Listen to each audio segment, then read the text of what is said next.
Evo nas, tu smo i kao što rekoh na početku, pričat ćemo o novim knjigama. Jedna takva je u svim knjižarama, a zove se Sudbine plešu tango, autor Mladen Stevanović. Mladene, dobrodošli kod nas. Hvala, bolje vas našao. Evo, mi smo se malo zapričali tako o raznoraznim gradovima gde bi moglo da se putuje.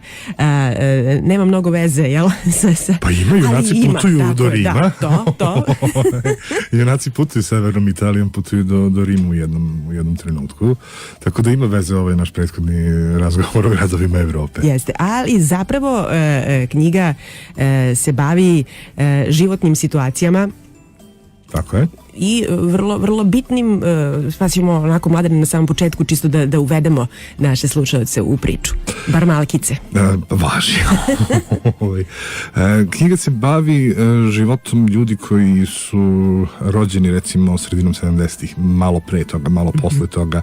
I sa te strane to jeste generacijski roman. Međutim, ono što je meni bilo vrlo važno jeste da ne ostane u rasponu generacijskog romana, već da sa sobom ponese nešto univerzalno, nešto što bi moglo i mlađim čitaocima da znači, a nešto takođe istovremeno nešto i što bi starije čitaoce moglo da privuče. Dakle, radi se o dve paralelne ljubavne priče koje dva para koji su u nekom trenutku zapeli, sa godinama došavši negde, jel te, u kasne 30. rane 40. Prerano da misle o kraju života, a opet premladi ili možda premladi da neke stvari počnu od početka. To je u suštini ono čime se roman bavi. Njihove sudbine će se negde u nekom trenutku ukrstiti i od tog trenutka će početi jedan relativno brzi rasplet koji će da, zapravo gde sam pokušao da ostavim prostora čitaocima da ugrade u taj sam završetak ono što njima u tom trenutku odgovara. Dakle, ja zapravo sve vreme pokušavam da razgovaram sa čitaocem, a ti razgovori su sve intenzivniji kako se kraj romana bliži, tako da je svršetak romana zapravo zavisi od toga kako je čitalac video sve ono što se dešava. A dobro, Mladene, odakle baš ta tema? Pa, tema je došla spontano i slučajno, znate. Posmatrate ljude na ulici, posmatrate ljude na nekim novim ulicama koje su postale popularne poslednjih 10 godina, to su društvene mreže. Znate, vidite te savršene srećne parove izbeljenih zuba koji se mnogo vole, prave zajedničke profile, žive tako jednim potpuno savršenim životom.